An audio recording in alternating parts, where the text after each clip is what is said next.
Nos vamos en vivo a Córdoba. Allí habla el presidente Javier Milei en la Bolsa de Comercio de esa provincia. Agradezco esta posibilidad de poder estar reunidos con ustedes para poder estar disertando.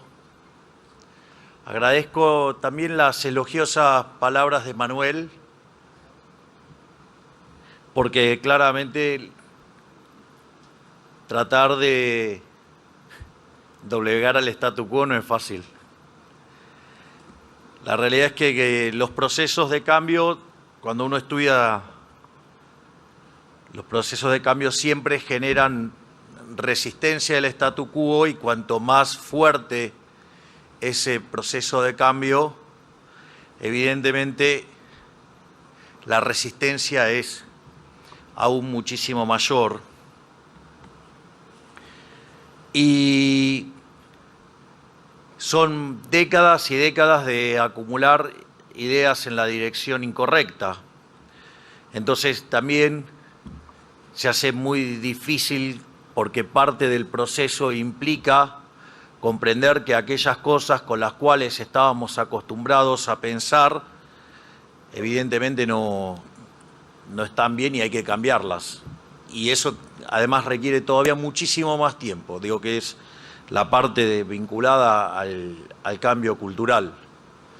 Lo que sí habría que tomar conciencia es que Argentina entró al siglo XX siendo un país desarrollado, y es el único país que, siendo desarrollado, se convirtió en subdesarrollado. Y parece bastante poco autocrítico para aquellos que han defendido ese modelo sostener que esa es la solución, cuando en realidad ese es el modelo que nos hundió. Violar la restricción de presupuesto no es gratis. Por eso fue tan impactante cómo llegó a la gente la idea del no hay plata. Es decir, el no hay plata todos las padecemos regularmente. Y a Argentina eso no le fue barato, haber violado sistemáticamente la restricción de presupuesto. Argentina durante el siglo XX, por ejemplo, mientras que Estados Unidos tuvo 4 crisis, Argentina tuvo 22. Y cuando ustedes miran las crisis de Argentina a lo largo del siglo XX, la característica común de todas las crisis es que tiene un déficit fiscal que es o alto o desmesuradamente alto. De hecho, las crisis más emblemáticas de Argentina tienen niveles de déficit fiscal verdaderamente obscenos, ya sea como el caso del Rodrigazo en 1975, que teníamos un déficit fiscal de 14 puntos del PBI, o la tablita cambiaria en el año 81, que tenía 11. La hiperinflación de Alfonsín ocurrió con 8 y la convertibilidad se cayó con 7. Bueno, nosotros recibimos 15 de déficit fiscal entre el Tesoro y el Banco Central, que era, digamos, una ficción, ¿no? Porque básicamente el Tesoro generaba déficit fiscal, lo financiaba con emisión monetaria, y por otra ventanilla, digamos, el Banco Central retiraba esos pesos y terminó pagando 10 puntos del PBI. Entonces, básicamente, teníamos un déficit fiscal de 15 puntos del PBI. Y también, digamos, resulta increíble algunas propuestas, porque se supone que cuando uno pasa por la administración pública y tiene, digamos, esta tarea de llevar a cabo, ya sea el país, ya sea una provincia o ya sea un municipio, se supone que en el medio debió aprender qué era la restricción presupuestaria. Digo, lo comento así al pasar porque días atrás el exgobernador Schiaretti nos criticaba a nosotros por lo que estábamos haciendo y hacía una propuesta de gastar más, muy linda, sonaba muy linda, la verdad que sonaba muy linda, pero implicaba elevar el déficit fiscal en 7 puntos del PBI. Entonces la pregunta es, ¿con qué lo vamos a financiar? ¿Con emisión monetaria? ¿Vamos a generar una hiper? Digamos, ¿lo vamos a financiar con endeudamiento en un contexto como el actual, digamos, donde frente al pánico político que se está espiralizando en el mercado y generando una descoordinación enorme en términos de riesgo país, un país que tiene déficit cero, o sea, uno de los 5 países del mundo que tiene déficit cero, que llevó la relación deuda-producto de niveles cercanos al 100 al 44 y que cuando miramos la deuda con el mercado está en torno al 25%. Digamos, y aún pasa esto, o sea, imagínense con un déficit fiscal de 7 puntos del PBI. O en términos de impuestos, quisiera saber, porque por cada punto del PBI necesitamos, por ejemplo, 3 puntos de IVA. Entonces yo le preguntaría al exgobernador Schiaretti si está pensando en llevar el IVA al 42%. Es decir, si está pensando financiar esa locura gastomaníaca, hundiendo más gente en la pobreza, llevando el IVA al 42%. Porque necesitaríamos 21 puntos más de IVA, por ejemplo. Entonces, digo, ¿cuál es la alternativa? ¿Gastar para generar una hiper? ¿Gastar para hundir a nuestros hijos, nietos y generaciones futuras? ¿O matar de hambre a la gente subiendo el IVA brutalmente? Entonces, digo, romper con el círculo de la demagogia también es un tema no menor, porque, digo, 2 más 2 siguen siendo 4. Y eso parece que la política argentina se resiste a verlo. Es como querer negar la ley de gravedad. No, la ley de la gravedad no es cruel. Digo, pero si ustedes se tiran de un piso 50 se van a estrellar. Digo, y a nadie se le ocurre andar diciendo que la ley de la gravedad es cruel. Bueno, la restricción de presupuesto es... Por eso era tan genial el ejemplo ese que había hecho Alfredo Caseros con flan, ¿no? O sea, se le había terminado de quemar la casa y gritaba que quería flan. No, pero se quemó la casa, quiero flan. Pero, digamos, o sea, no hay heladera, quiero flan. No, pero, digamos, o sea, no tenés casa, quiero flan. Bueno, digo, y pareciera que la política en Argentina está empecinada en eso. Es decir, en violar sistemáticamente la restricción de presupuesto. Es decir, o si se financia con emisión de dinero, ¿a quién creen que van a perjudicar? Se supone que dicen que van a proteger a los más vulnerables con emisión monetaria. Es decir, con impuesto inflacionario. Digamos, me parece que no se enteraron que es el impuesto más regresivo de todos. Por lo tanto, digamos, uno también se encuentra no solo con el que tiene que gestionar, sino que además tiene que luchar y romper la demagogia. Tal como lo mencionó Manuel en la intro que hizo, que te agradezco mucho, Manuel, por tu generosidad.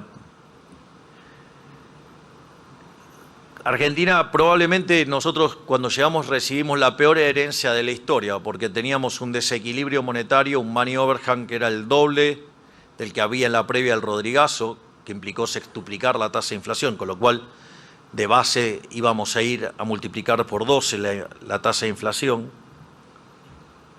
No solo eso, sino que además teníamos un desequilibrio en la hoja de balance del Banco Central mayor que la que tenía, por ejemplo, Alfonsín en la previa de la hiper. Alfonsín tenía pasivos remunerados respecto a base de 3, nosotros teníamos 4. Es decir, nosotros en un día podíamos quintuplicar la cantidad de dinero. Teníamos indicadores sociales peores que los del 2001 al momento de llegar. Aún los no sincerados. Pero además teníamos déficit fiscal por 5 puntos del PBI en el Tesoro, 10 puntos del PBI en el Banco Central. Teníamos deuda en pesos venciendo muy rápidamente por el equivalente de 9 bases monetarias. Teníamos el acuerdo con el fondo caído. Teníamos también las deudas comerciales en el Banco Central, la CIRA, por más de 40.000 millones de dólares. Teníamos reservas netas negativas por 11.500 millones de dólares. Había una brecha que era del 200%. El riesgo país al momento en el cual ganamos las elecciones estaba en torno al 3.000 puntos básicos. Y la inflación, es muy interesante ver la evolución porque, digamos, terminaba viajando a niveles del 211 en el año, pero cuando ustedes tomaban, por ejemplo, los promedios móviles, cuanto más corto el promedio móvil, más alto le daba, y obviamente el dato más alto era el de la punta, ya sea en el consumidor al 25%, ya sea en mayoristas al 54%, o básicamente la inflación que se medía en términos diarios, que estaba en el 1,5%, es decir, la hiperinflación estaba en camino. Digo, eso fue, digamos, la herencia que nosotros recibimos. Eso fue lo que hubo que resolver.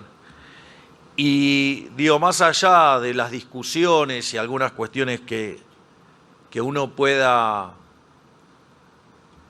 hacer, nosotros sabíamos que era fundamental terminar con la inflación, y para terminar con la inflación había que terminar con la emisión. O sea, nosotros consideramos que la inflación es siempre y en todo lugar un fenómeno monetario que se genera por un exceso de oferta de dinero, ya sea porque subió la oferta, porque cayó la demanda, ocurrieron las dos cosas a la vez, que genera una pérdida del poder adquisitivo del dinero y todos los precios expresados en unidades monetarias suben.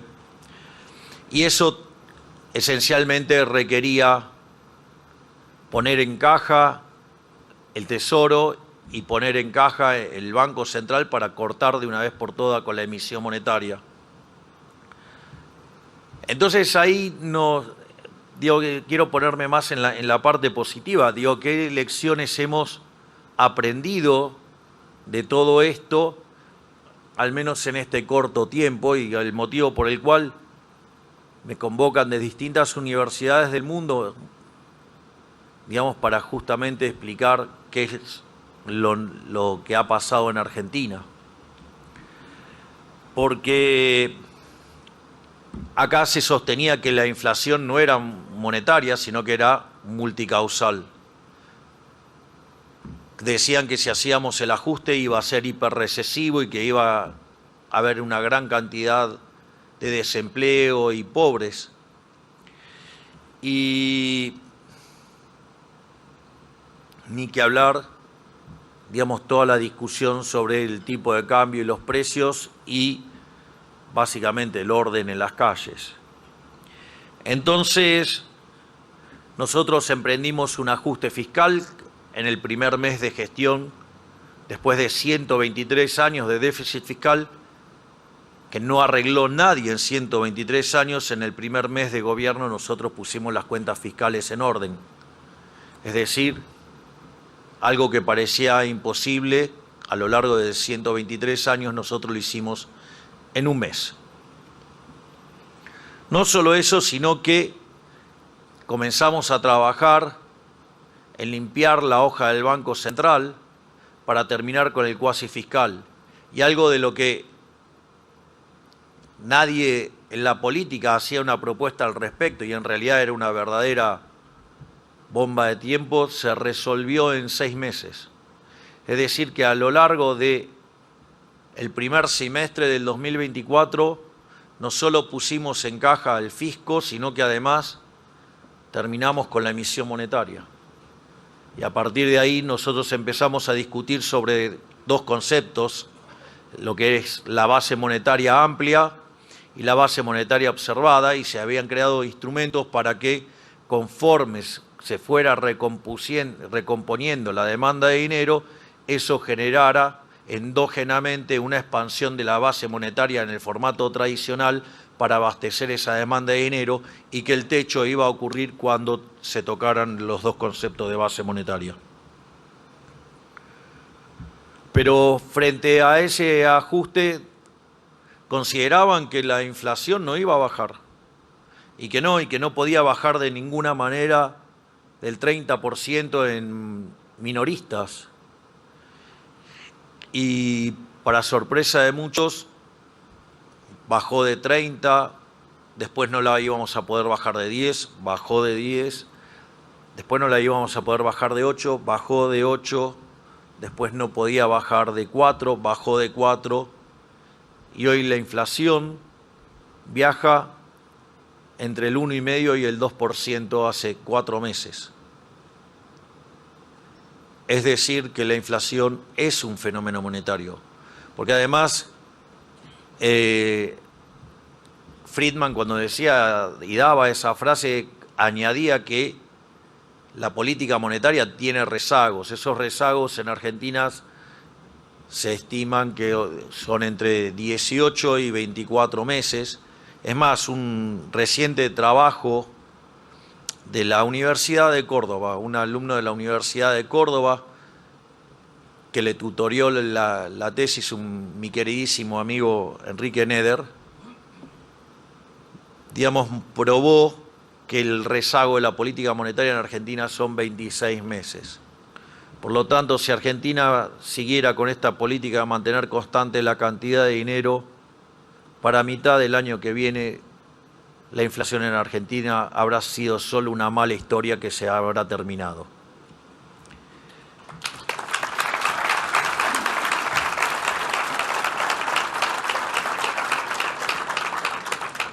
Por ende, al menos ya tenemos una lección, y es que el dinero es lo que causa la inflación.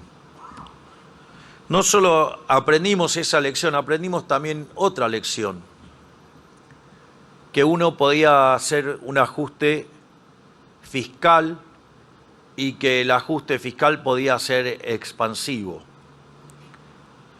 En la literatura de política económica, en especial, digamos, desde algunos trabajos de Alesina, estaba la idea del ajuste expansivo, que era que ustedes ponían en caja las cuentas públicas y eso hacía caer el riesgo país fuertemente y eso les permitía una expansión. Sin embargo, nosotros creíamos que había otra forma también de encarar el ajuste y de que el ajuste fuera expansivo. La clave siempre en el ajuste es que cuando ustedes hacen un ajuste, la contracara de eso es que en realidad lo que están haciendo es aumentar el ahorro. Entonces, si la contraparte del ahorro tiene una suba de la inversión, digamos, ese ajuste puede ser expansivo. Y nosotros considerábamos que si ese ajuste caía sobre el sector no productivo del país, o sea, el Estado, y el ajuste caía sobre el Estado, a diferencia de otras experiencias que siempre se hacía subiendo los impuestos y por ende eso hacía que la inversión no se expandiera y consecuentemente la economía se entraba en una recesión, nosotros considerábamos que si ese aumento de ahorro era por reducción del gasto público, eso iba a liberar recursos al sector privado y eso iba a expandir la economía. Ok, cuando estaba planteado en la campaña parecía una discusión teórica o un discurso de campaña. Bueno, fue lo que hicimos. De hecho, no solo hicimos el ajuste, sino que a lo largo del 2024 bajamos los impuestos por el equivalente de 2,5 puntos del PBI. O sea, con lo cual, automáticamente, no solo que además el ajuste no fue recesivo y como pronosticaban que nos íbamos a hundir en la Gran Depresión y demás, la economía argentina venía con un arrastre estadístico, o sea, nosotros cuando llegamos la economía ya estaba en recesión y el arrastre estadístico era 3% del PBI. Si el PBI del 2024 terminó con una caída de 1,7 es porque quiere decir que en algún momento empezó a rebotar.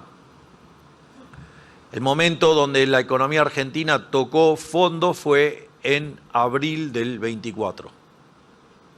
Y a partir de ahí la economía argentina empezó a expandirse y cuando terminó el año 2024, en diciembre, el EMAE desestacionalizado, que es el estimador mensual de la actividad económica, terminó 6 puntos porcentuales arriba que el de diciembre. Es decir, que además probamos que se podía hacer un ajuste que fuera expansivo, siempre que ese ajuste implicara ir sobre el sector parasitario de la economía, que es el Estado. O sea, achicar el Estado generó una expansión. Es decir, hicimos un ajuste que fue expansivo. Entonces, no solo logramos bajar fuertemente la inflación, no solo logramos evitar la hiperinflación, sino que además la recomposición de las cuentas públicas derivó en una expansión de la economía. Y de hecho, esa expansión de la economía siguió a lo largo del primer y segundo trimestre de este año, porque básicamente la observación del dato del primer trimestre, digamos, está 5,7 arriba respecto al año anterior y 6,3. Pero claro, digamos, desde el mes de marzo, febrero, marzo, la política no para de meter palos en la rueda. Digo, hay un empecinamiento por destruir todo lo que hemos construido. Es decir, a lo largo de este año, la parte más irracional de la política argentina lo único que intenta hacer es romper el equilibrio macroeconómico. Y es por eso que, digamos, nos sacaron más de 40 leyes en contra. La verdad que también la crítica que se hace a la política es bastante ingenua, por decirla, porque nunca deberían olvidarse que nosotros asumimos con el 15% de la Cámara de Diputados y menos del 10% de la de senadores. O sea, es increíble todo lo que hicimos en el primer año, pero creo que de hecho nos dieron todas esas cosas porque creían que iba a salir mal. Porque además todo este proceso fue acompañado por casi 9.000 reformas estructurales. Y lo más interesante entonces es que el ajuste sí puede ser expansivo. Argentina igual tiene el PBI hoy en niveles máximos de producción, o sea, en línea con los que teníamos en el 2011. Tenemos los niveles de consumo en los máximos históricos, es decir, en línea con los del 2011. Y recuerdo que también decían que íbamos a hacer que la pobreza se multiplicara enormemente. Y la realidad es que si uno llevara esto a la frecuencia mensual del análisis de la pobreza, para contemplar, digamos, las cosas que quedan escondidas detrás de un promedio cuando una variable es creciente, o, digamos, lo que implica haber tenido controles de precio y entonces contablemente tenían un nivel de pobreza, pero cuando iban al mercado era distinto porque no encontraban el producto en la góndola, lo tenían que ir a buscar a otro lado. Cuando ustedes corregían por todas esas cosas, eso queda plasmado en el indicador de pobreza que sigue Di Tella y estaba en el orden del 54 y 57% según cuando se paran. Y hoy ese indicador está en 30%. Es decir, que este gobierno sacó de la pobreza a 12 millones de argentinos. Había además 6 millones de argentinos que no comen y hoy comen porque salieron de la indigencia. Por lo tanto, no solo que pusimos en caja las cuentas públicas, sino que además bajamos la inflación y además sacamos gente de la pobreza y la indigencia. Es decir, generamos como que parece que hubiéramos encontrado la máquina de la prosperidad. ¿Quiere decir que los problemas se terminaron? No, de ninguna manera estoy diciendo que se terminaron los problemas. Es decir, nosotros sabemos que tener 30% de pobres es algo hiperdoloroso. Digamos, es como estar a mitad de camino. Digo, la realidad es que la pregunta es, ¿qué hacemos? Y yo diría, mire, no aflojemos, sigamos para adelante. ¿Falta un montón? Sí, pero hemos logrado un montón. hay que hacer que valga la pena todo ese esfuerzo que acabamos de hacer durante estos casi 20 meses, que valgan la pena, hay que seguir adelante. Es decir, y después a veces dicen no escuchan. Digo, ¿qué quieren que escuche? La receta que fracasó durante 100 años.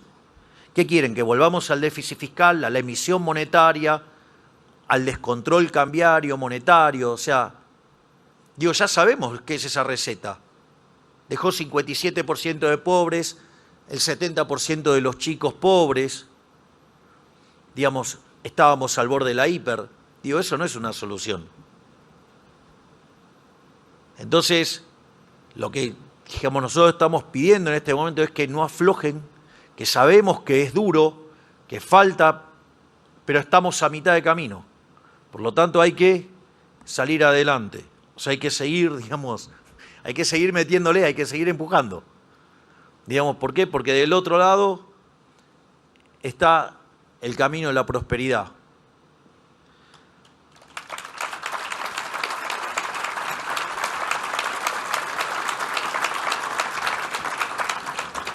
La otra falacia que también hemos logrado destruir es la falacia del pass-through, es decir, el traspaso de la devaluación a precios.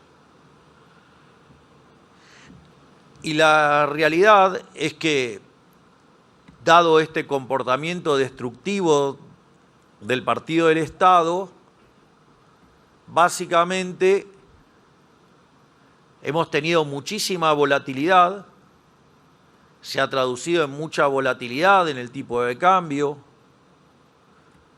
Sin embargo, la inflación minorista continúa en torno al 1,5% y el 2%. Y eso que miren que la demanda de dinero la están sacudiendo de lo lindo, ¿eh? Entonces, la realidad es que también, digamos, es bueno comprender cómo funciona el sistema de precios. Y me parece que también es una lección interesante para no cometer determinados errores de cara al futuro. Ahora, también hay algo que es muy importante y que si no hubiera estado esta contrapartida, todas estas cosas no se hubieran podido lograr. Es decir, hemos hecho cosas maravillosas en materia de bajar la inflación, en materia de ir recomponiendo la cuestión del endeudamiento. De hecho, la deuda bajó en 50.000 millones de dólares. Nosotros teníamos 500.000 millones de dólares cuando llegamos, hoy son 450.000 millones de dólares. Es decir, somos el primer gobierno que paga tanta deuda, o sea, pagamos deuda. En 20 meses bajamos la deuda a 50.000 millones de dólares. Por eso pasó de niveles del 100% a 44%.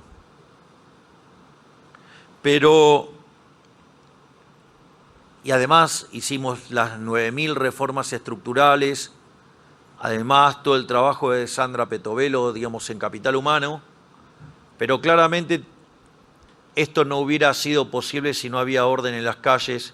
Y ahí también quiero agradecer al enorme trabajo de la ministra Bullrich, que está aquí con nosotros.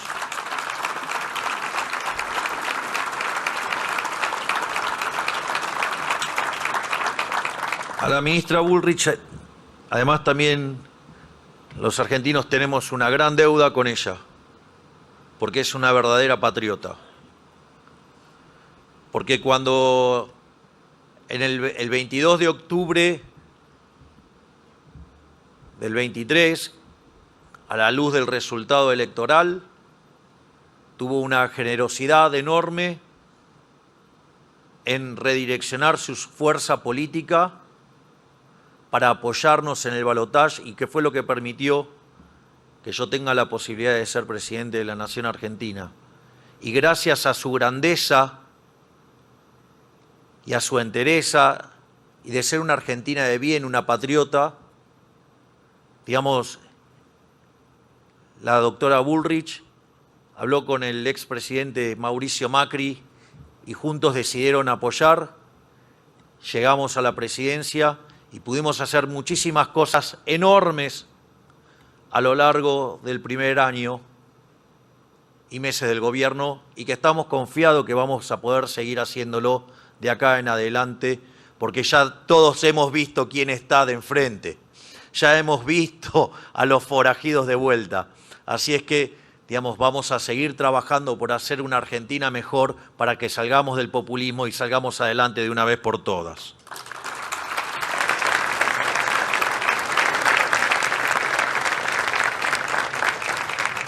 Pero más allá, digo, de esa grandeza, también llevó a cabo una tarea enorme, que fue la de poner orden en las calles. Es decir, la ministra Petovelo había identificado el nexo, donde había que romper el nexo entre lo que eran las prestaciones sociales y el momento que llegaba a la gente, digamos, donde estaban en el medio los gerentes de la pobreza, y había que cortar ahí. Pero ahí cortar los cables no era tan fácil. De hecho, decían que era imposible. Cuando nosotros llegamos había 9.000 piquetes por año. Bueno, la ministra Bullrich lo llevó a 0. O sea, con el protocolo antipiquete.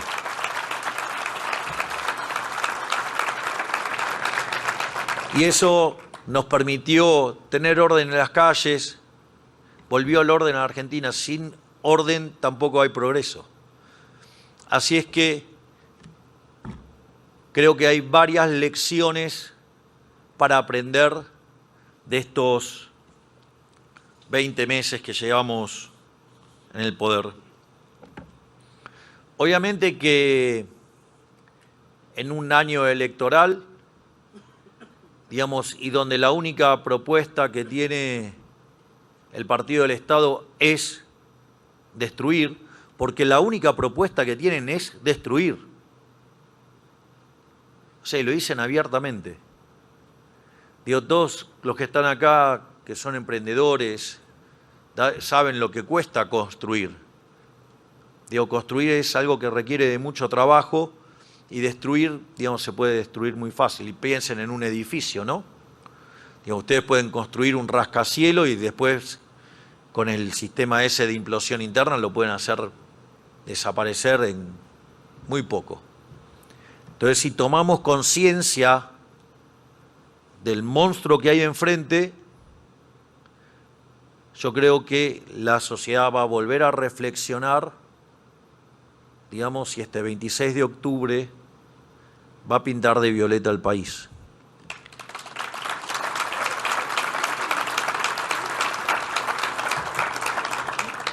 Y esto no, es más allá, digamos, de una encuesta o de lo que uno pueda estar mirando. Es principio de revelación pura. Si estuvieran para ganar, acorde a lo agrandado que están, seguramente no estarían tratando de romper todo el tiempo. Así es que parte de lo que están viendo, parte del desafío, parte de todas las problemáticas que se están impulsando desde el Partido del Estado, es la contracara, porque saben que pierden. Entonces quieren romper todo para conseguir un mejor resultado. Pero nosotros vamos a seguir peleando y vamos a seguir avanzando, no nos vamos a rendir de ninguna manera, porque nosotros vinimos para hacer grande a la Argentina nuevamente y no vamos a cesar en esa tarea de ninguna manera.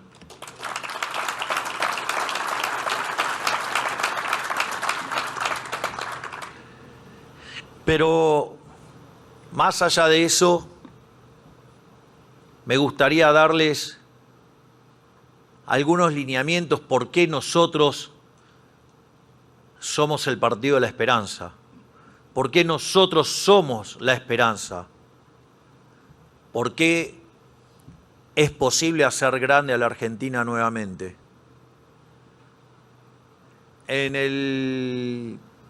Lo que fue la cadena, en la presentación del presupuesto,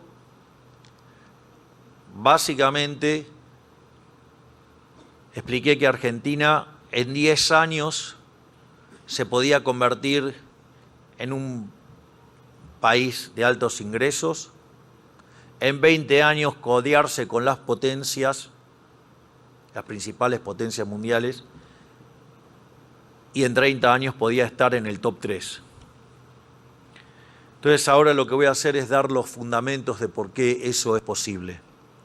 Para lograr algo así uno tendría que encadenar por lo menos un par de décadas creciendo a tasas del 7%.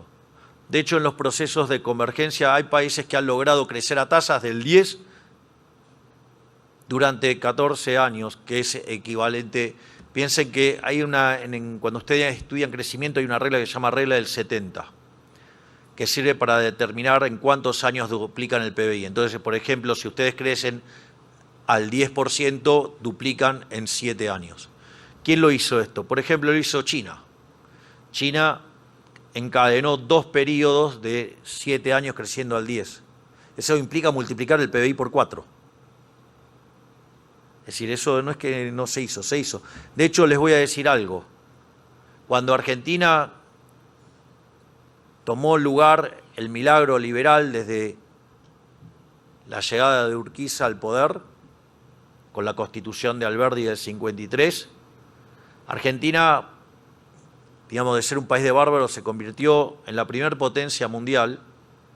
Si toman la reestimación de Madison, puede ser tercero. Igual no deja de ser un milagro. Y básicamente cuando miran la tasa a la que crecía Argentina, en el relativo al mundo, es más alto que lo que eran las tasas chinas respecto al mundo.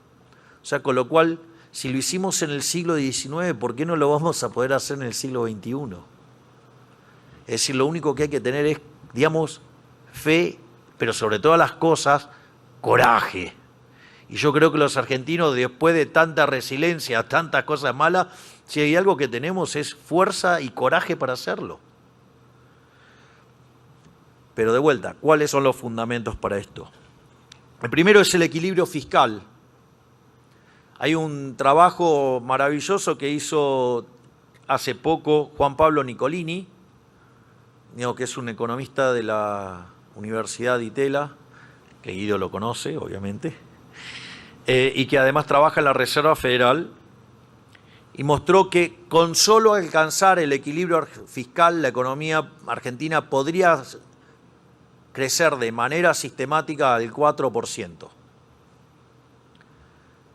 Y hablando con el profesor Nicolini, una de las cosas que me decías, eso es cierto, pero además eso no hacía diferencia si el equilibrio fiscal se alcanzaba subiendo impuestos o bajando gastos.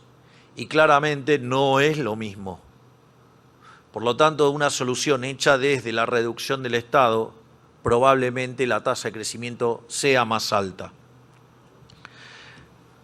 Además, eso conlleva a una reducción de la relación deuda-producto. Inexorablemente, yo entiendo, digamos, los problemas de la dinámica electoral y la situación que hay actualmente en los mercados. Pero, a ver, Argentina es uno de los 5 países del mundo que tiene equilibrio fiscal. O sea, solamente, en casi 200 países del mundo, solamente 5 tienen equilibrio fiscal. Nosotros somos uno de ellos. Es decir, si ustedes se dan cuenta, todo el pánico es político. Por lo tanto, si el 26 de octubre pintamos a la Argentina de violeta, el sueño argentino va a ser posible de ser grande Argentina nuevamente.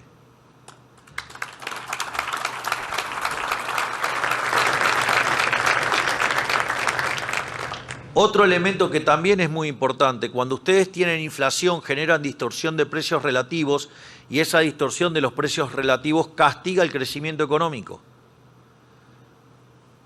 A mitad del año que viene la inflación habrá sido historia, por lo tanto eso va a implicar un salto en el nivel del PBI. Es decir, va a ser de una vez para siempre, se va a manifestar como mayor crecimiento, pero es un efecto de una vez y para siempre, pero sí que va a existir. y no es menor porque después van a escalar crecimientos sobre eso. Pero no solo eso, en distintas ponencias, el ministro Luis Toto Caputo además habló de lo que sería nuestra reforma tributaria. Y es una reforma tributaria destinada a bajar impuestos, no a subir impuestos. Y nuestra hipótesis es que si nosotros lográramos encadenar una secuencia de tasas de crecimiento en torno al 6-7%, de acá al año 2031 le estaríamos devolviendo a los argentinos en reducción de impuestos 500.000 millones de dólares. Es decir, más que lo que debemos hoy como país. Y eso sí que es un shock de...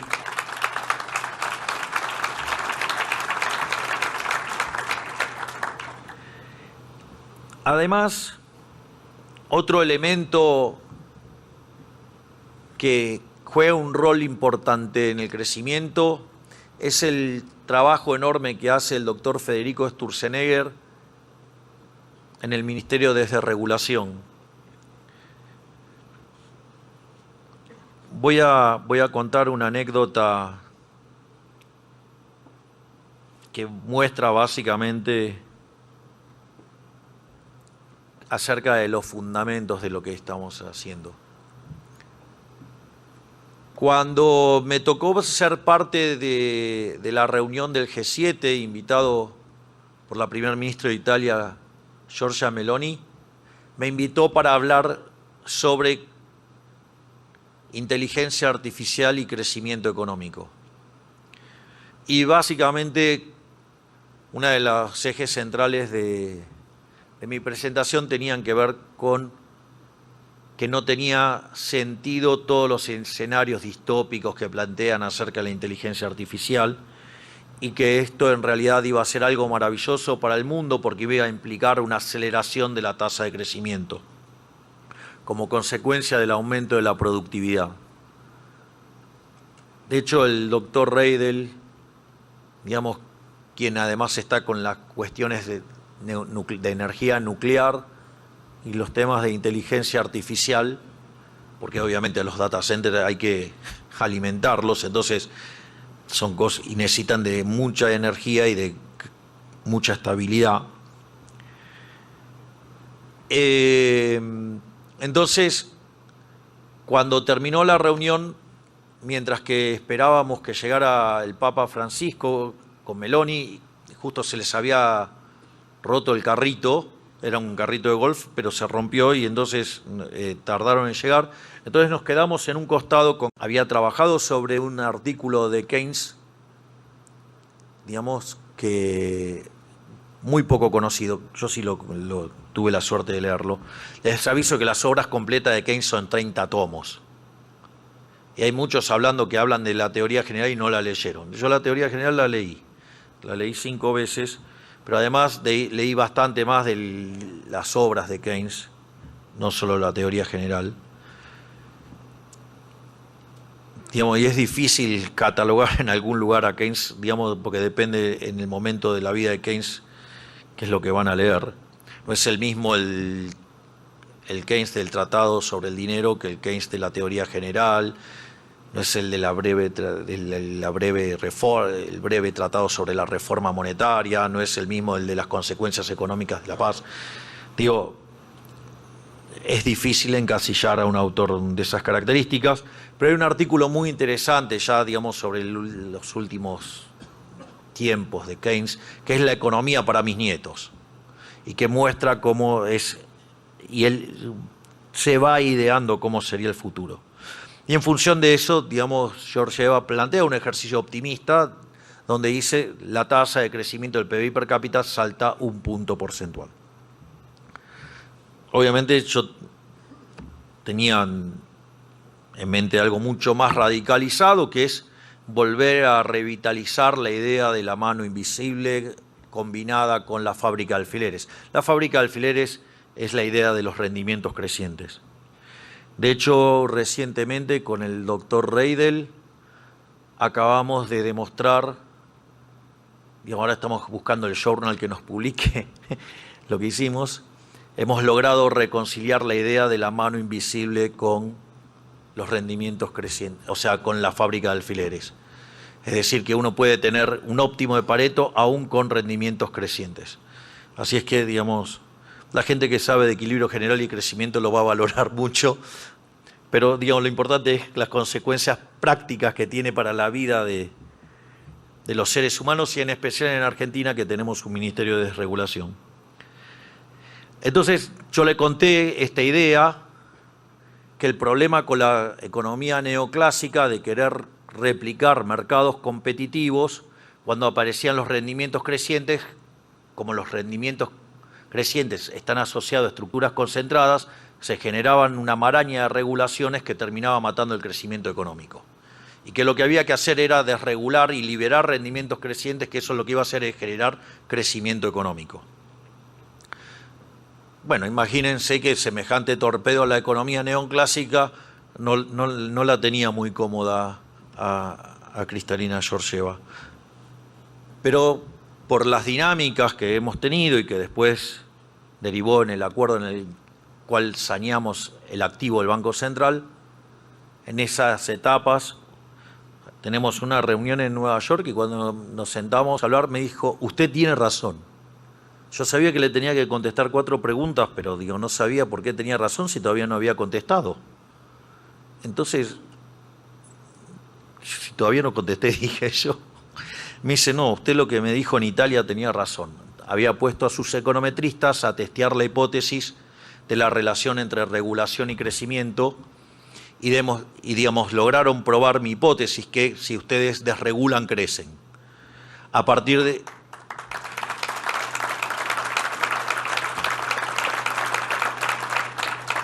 Y es así que me pidió si podían sumar a Federico, a Sturzenegger, como parte de los asesores del fondo para desregular y generar crecimiento económico.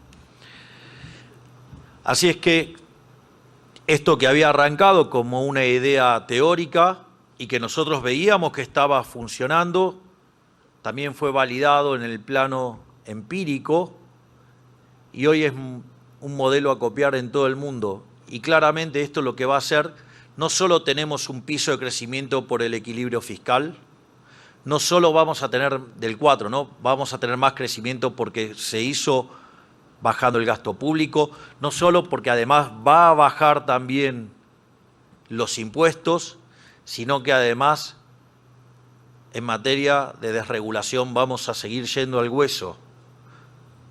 ¿Por qué? Porque eso va a ser en favor de los argentinos, va a potenciar muchísimo más el crecimiento económico y crecer a tasas durante la convergencia a niveles del 7% va a ser posible. Y es por eso que decimos que en 10 años nos vamos a convertir en un país de altos ingresos, en 20 años en una potencia y en 30 años en uno de los países top 3 del mundo. Porque sí se puede hacer y lo vamos a hacer porque no solo sabemos cómo hacerlo, sino que además, sobre todas las cosas, tenemos la convicción, por ende lo vamos a hacer.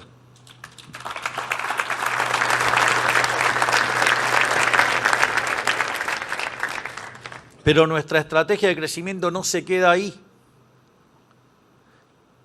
De hecho, cuando ustedes miran la discusión en la literatura de crecimiento económico sobre qué es lo que explica el crecimiento económico, ese debate queda saldado, a fines de los 80, inicio de los 90, con un trabajo de Mankiw, David Weil y David Romer, no Paul Romer, David Romer, aclaro porque no es lo mismo. Y básicamente lo que de aquella famosa ecuación de Solow testeando el crecimiento en el 57, su modelo del 56, que solamente el capital explicaba el 15%, al incorporar el capital humano saltaba al 85%, es decir, explicaba 70 puntos más y dije, se acabó la discusión, esto es capital humano. Y nosotros, es tanto lo que creemos en eso,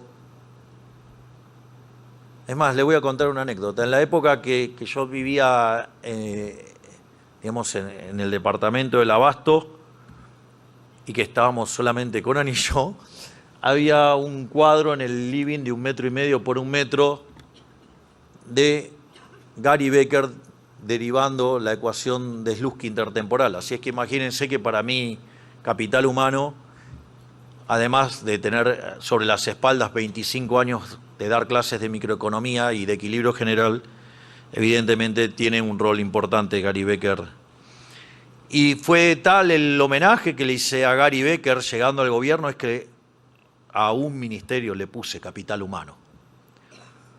Un ministerio que integra el capital humano de primera generación con el de segunda generación. Es decir, lo que tiene que ver con la parte de la alimentación y de la salud. De hecho, el tema de salud era tan complejo que hubo que separar a un ministerio aparte por los problemas que había con dicho ministerio y la dificultad, pero igual siguen trabajando integrados, de modo tal de asegurar el capital humano el de primera generación. Porque eso es lo que después permite que esos jóvenes después puedan estudiar, puedan trabajar, y además también trabajamos en la que tiene que ver en la reinserción de aquellos que han quedado desplazados del sistema, de dar contención con los que les cuesta un poco más volver. Y trabajar, la verdad que funcionó, porque bajar 12 millones la cantidad de pobres no es un tema menor, sacar a 6 millones de personas que no comían hoy comen, por lo tanto se le da un rol importante y dentro de esto también está el tema laboral. Por lo tanto, no solo va a haber reformas que bajen regulaciones, sino que además esto implica que vamos a avanzar hacia un mercado laboral más desregulado. Es decir, parte de este crecimiento entonces tiene que ver con seguir desregulando en todos los mercados y también desregular en el mercado de trabajo. O sea que se viene reforma tributaria, reforma laboral y mucha desregulación económica para adelante.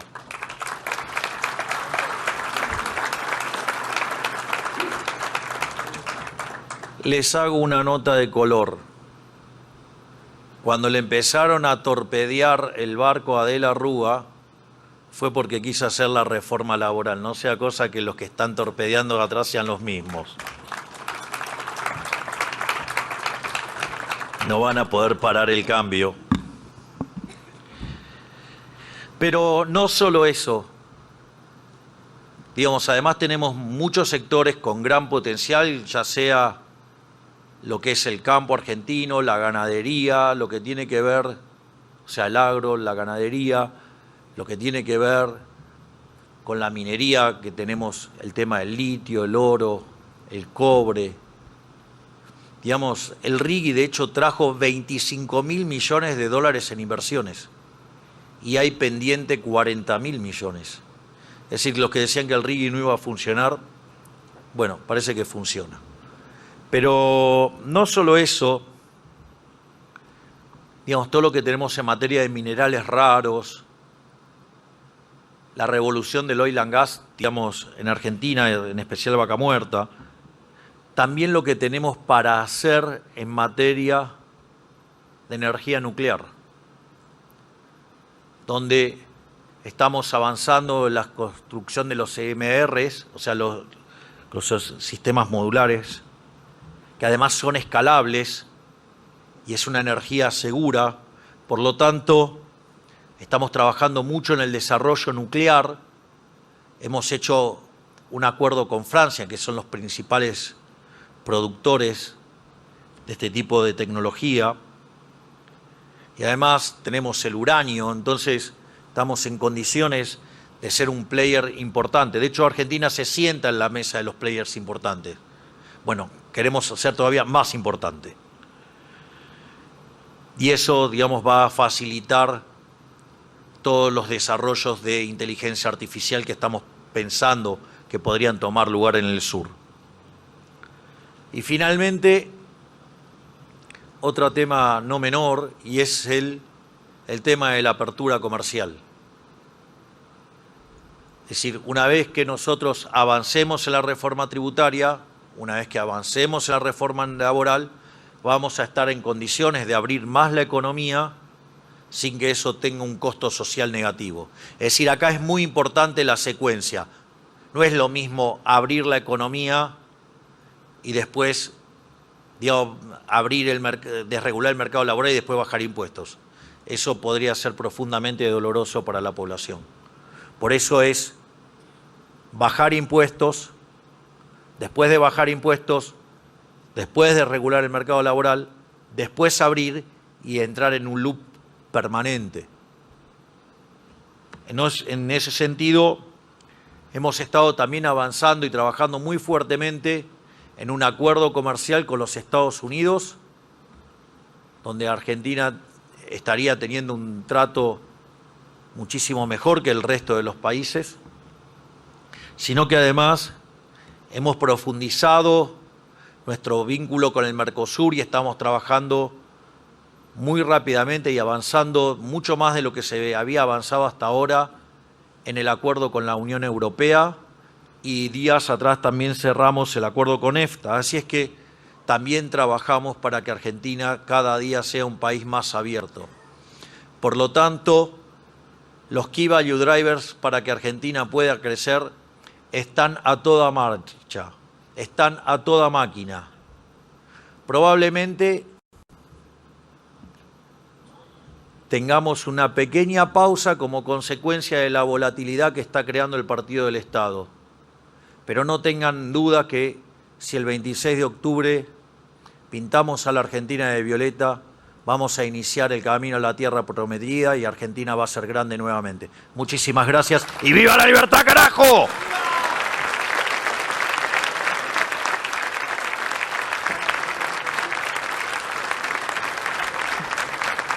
¿Por eso? Agradecemos y despedimos con este fuerte aplauso. Estas fueron las palabras del presidente Javier Milei allí en el aniversario de la Bolsa de Comercio de Córdoba, aniversario número 125. Muchísimas gracias por quedarse hasta aquí.